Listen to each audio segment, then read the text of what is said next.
This story isn't fiction, it's a mirror. Let's talk about what no one wants to say, but everyone needs to hear. There's a guy named Khalid. Now see, Khalid wasn't always like this. You know, the type that is always silent, always composed, always smiling like everything is alright. But wait a minute, that wasn't who he used to be. Khalid was fire. He had passion, ideas, curiosities. He was the kind of guy that will ask why when something didn't sit right. The kind of guy who had dreams that made people uncomfortable. But slowly, something changed. Well, not overnight, not with fireworks, but quietly like erosion. You know how it starts, right? People tell you you are too much, too intense, too loud, and too ambitious. And Khalid, he listened.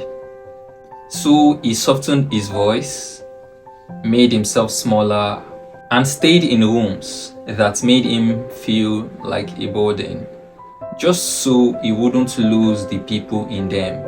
But can you believe that? He started choosing peace over being right, choosing silence over confrontation, and choosing survival over truth. Oh, but here is the catch. It wasn't peace, it was exhaustion.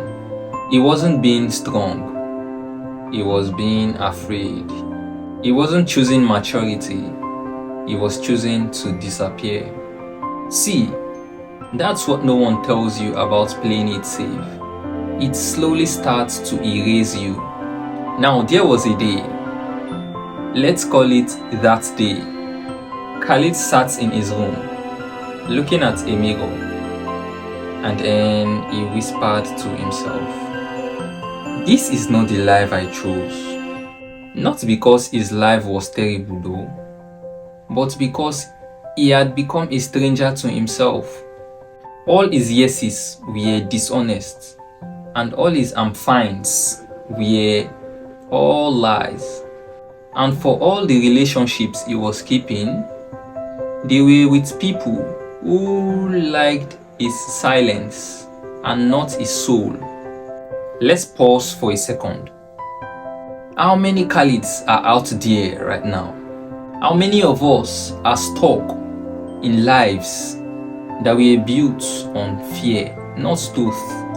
And how many people smile not because they are happy, but because it's only what they know how to do anymore? Khalid finally broke, but not like a meltdown, not like a dramatic scene in a movie. No, it was like a quiet breaking. He stopped replying, stopped explaining, and stopped defending his choice to people who never respected his voice anyway. And that day, he started rebuilding. No big announcements, no viral quotes, just one truth. I don't want to lose myself to keep people who never saw me. If this story made you pause, maybe it's time to talk to yourself. Because sometimes it's not the world that needs change. It's the version who you've been pretending to be that needs change. So please, wherever you are watching this video, I want you to like, follow, subscribe, comment, and share. Thank you, and I'll catch you in the next video. Let's keep having these conversations that heal.